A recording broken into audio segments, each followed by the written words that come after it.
last video was the 20 books I want to read most in 2020, and all of them were books that have already been published.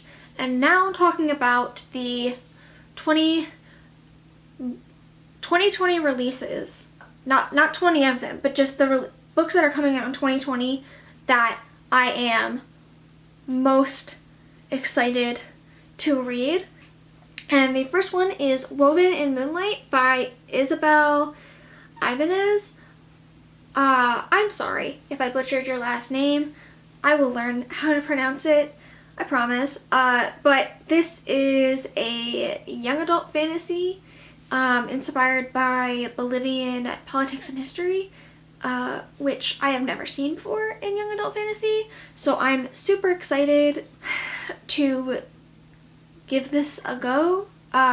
It looks like the main character has to she's a decoy Contessa, as the summary goes, a stand-in for the last remaining Illustrian royal, and she's got to she's seeking revenge for her people. And I don't know, it just has a very interesting, like, Bolivian history and politics are something I've never seen in a young adult fantasy before, so I'm excited to see how that goes.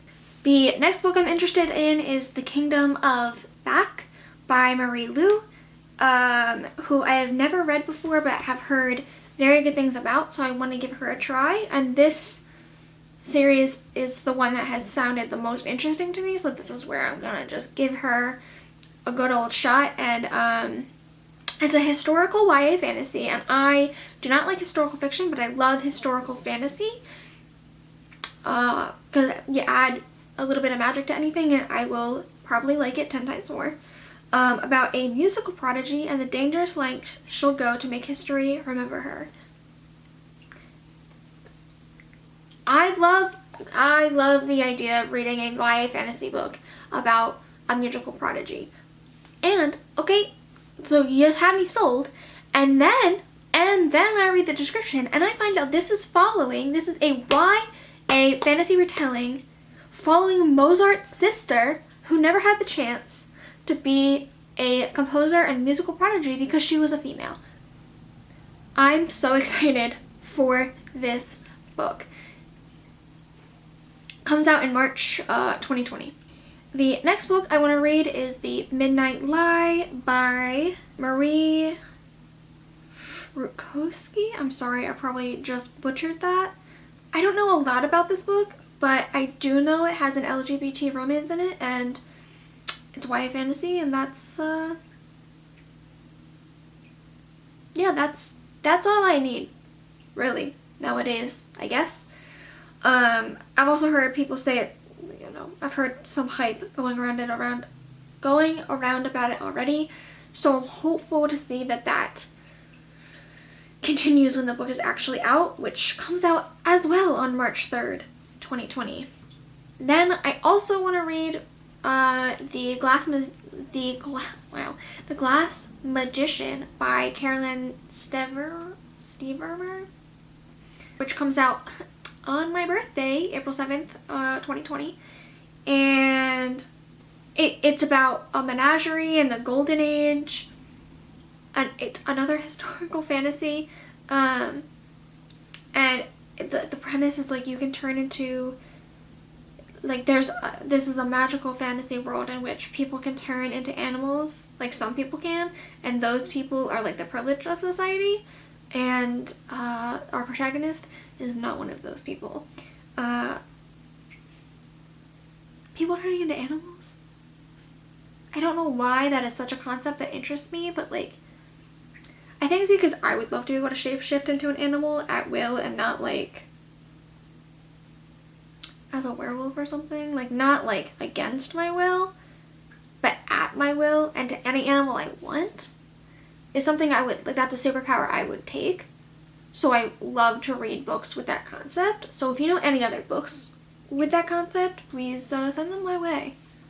The next one is, I think, probably on a anticipated 2020 releases for everyone and their mother, and that is The Ballad of Songbirds and Snakes, which is the Hunger Games prequel.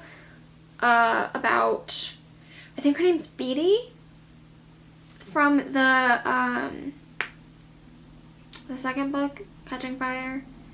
I have not reread The Hunger Games since I read them the first time, which I need to before this book comes out, but I loved them. When I read them, I had my issues with Mockingjay that I think a lot of people did.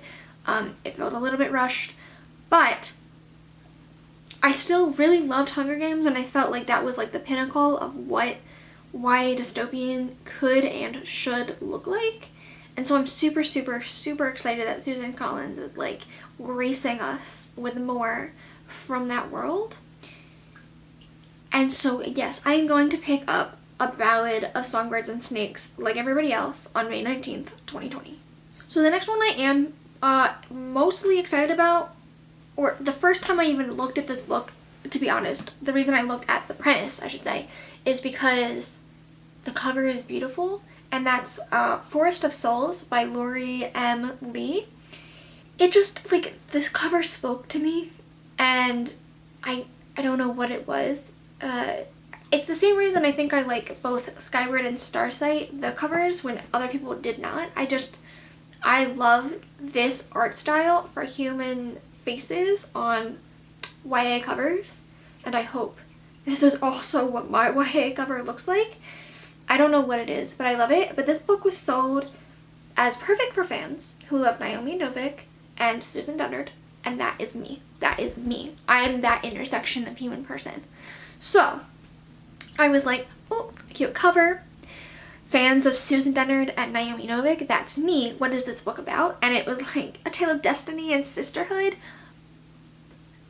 Yes? Okay, tell me more. The premise is that the main character, Saoirse, she has spent years becoming the queen's next royal spy, and then shamans attack and kill her best friend. And then somehow she brings her best friend back to life, and suddenly everybody's like, you can bring people back to life.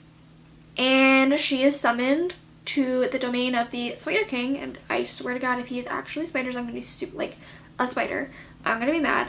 But anyway, I'm just saying that books that feature strong female friendships are my jam, and I will always write them as well. I love strong female friendships. This one sounds like it has one, so I'm going to read it. The next book that sounded interesting to me is, I'm pretty sure, an adult fantasy, and that's Blood of an Exile by Brian Naslund, which is the first of the Dragons of Terra series. And just the first paragraph of this summary had me hooked. Bershad stands apart from the world, the most legendary dragon slayer in history, both revered and reviled. So this book has dragons. I really don't know that I need anything else in order to want to pick up a book. And then, okay, what really hooked me is that then this man, after like some treason or crime or whatever, is sentenced to hunt dragons for the rest of his life. That's his sentence for, that's the sentence he has to serve to repent for his crime or whatever. And I feel like I'm gonna get a lot of dragons in this book, and that is why I'm going to read it.